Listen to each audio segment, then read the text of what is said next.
It was in my fourth year that everything just sort of went downhill politically for me. Suddenly, the books I was reading in class, the advocacy that I was doing outside of class, even a Dolly Parton quote on a quiz became things of intense political scrutiny and interest. There was this pervasive belief that I was brainwashing students towards some liberal philosophy. Kids were being pulled out of class and interviewed about whether or not I was forcing them to believe liberal things.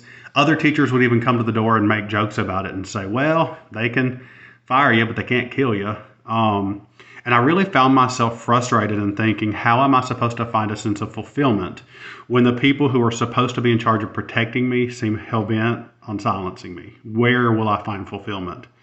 And so for the rest of that year, I kept my head held high and my expectations low. And I just taught with everything that I had in me.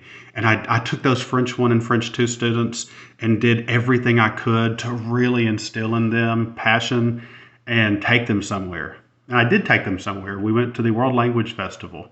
And so my little French 2 holler babies were competing against students who had been in private schools for 6 years. And one of my students was so powerful in his performance that the judge who was judging him actually cried. And that student won French Student of the Year for the state of Kentucky. And we were all in tears. He comes back and sits down and looks at me and says, does this mean everything's okay? And I said, does this mean what's okay? And he said, does this mean they're not going to fire you? And I realized in that moment that that student, in what was the biggest moment of his entire life, was worried about protecting me, was worried about defending me and helping me. And it was in that moment that I realized the reciprocity of this passion and this commitment and how much my students cared for me. And I said to myself, this is my fulfillment.